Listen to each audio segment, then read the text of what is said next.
Hey guys, Roman here. I'm stuck outside in some kind of parking lot. I don't even know where I am, but no song this week. Just a cheap plug to go to the second channel and check out our review of Pennsylvania.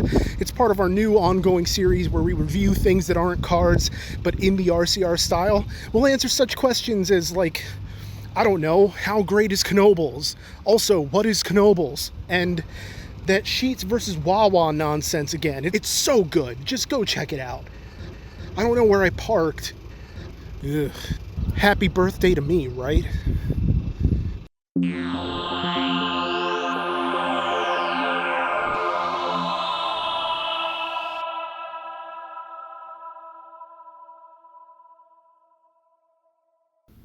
Okay, I know you haven't heard from me in a week, but I finally found Betty in the parking lot, and somebody outfitted it with some sort of quantum tech, and now I'm back in January 1964, so I'm going to try to stop Johnson from signing the chicken tax into law. But in case I don't make it back, could you make sure that I turned off my stove? I mean, I trust you, so the key is under the placemat. Just give it a look. I don't want my things burned down.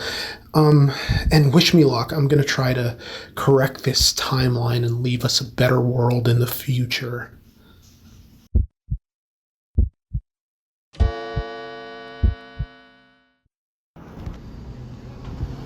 Oh god, I messed it all up, Brian. The chicken tax was only supposed to last a few years, but I messed it up. I don't know how. And now, I don't even know, somehow Mazda owns everything. Even the birds. I don't get it. Jeez. Ah. And they're after me now, Brian. I gotta get out of here. I'll be in touch. I really hope you took care of the whole stove situation. I don't want to come back to a bunch of burned things. Oh well, wish me luck. I'm gonna fix this, Brian. Time gate activate. Time gate activate? Who's...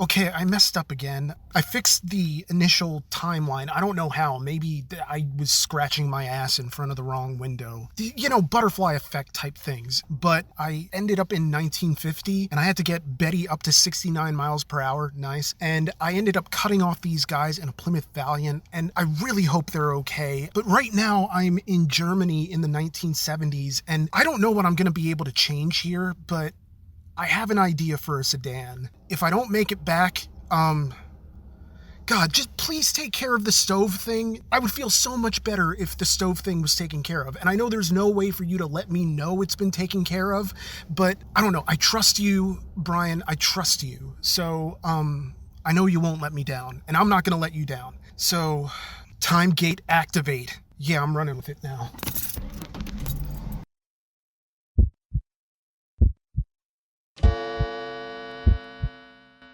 I'm out of money, man. I'm stuck in like 1984. I had to go to a sperm bank to donate to get some cash, but it wasn't until after that I realized that the sperm bank isn't the place where you donate to get money. So I donated some blood plasma, and now I think I have enough money to fill Betty back up with gas to make another jump, and I'm really hoping that I can get home because I have no idea who's doing this to me or why my car's been outfitted with quantum tech without my knowledge. And I understand that evolution is eventually going to take its course, and that everything that's in vogue now is going to have a completely different aura by the time I get home. But I gotta find out who's doing this to me and why. It's like a bigger mystery to me than who wrote the Circleville letters.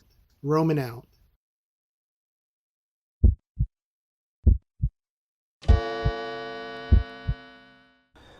Alright, I've landed in 1997, and I cannot find a decent change of underwear to save my life. This is supposed to be a TJ Maxx, not a TJ Minimum. But forget all that. You see, this lady tracked me down, says I'm the father of her kids, me. The oldest is a kid named Terrence, and he's in his 20s, so there is no way. And the youngest, Darby, nothing like me at all. The middle kid, though, maybe? I don't know why she named all her kids after an 80s singer, but whatever. The middle kid is kind of a playboy jerk who acts like his mom's boyfriend, some pickup artist type, really lame. Honestly, I have no idea how they even knew I'd be here. The lady said something about an anonymous note, but I don't know. I'm thoroughly creeped out, so I'm jumping to the next location. Because strangely enough, I found a note on my windshield informing me about a physicist in Upper Marion who might be able to help me get home and how I can get to her. Now, hopefully, I'll be able to look back at this someday through the prism of a bad dream and just laugh. But for now, clearance rack Doctor Who it is. Where are these keys, damn it? Time gate activate.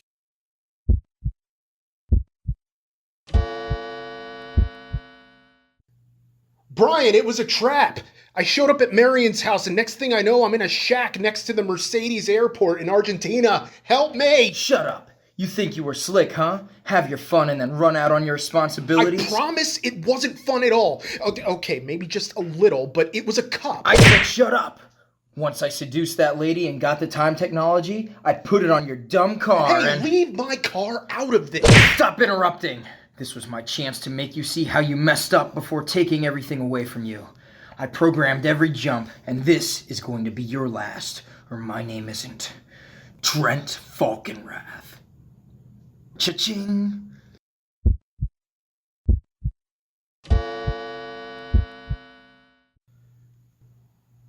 Let him go, Trent. Mr. Regular? I said let him go, or else. Or else what? Or else this. 40 minutes later. Hey man, thanks for saving me back there. I really messed up my writing hand trying to punch that guy. I think I need athletic tape or something. No problem, he was a dick. I'll say. It was dumb of him to bring me and Betty back to the present just to ditch us at an Argentinian airport. But now that I am back in the present, I just want to go home and sleep. Hey, did you take care of the stove thing? Oh, come on! What the fuck?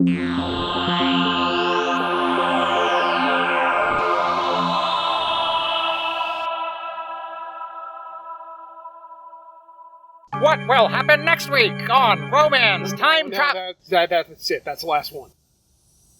Okay.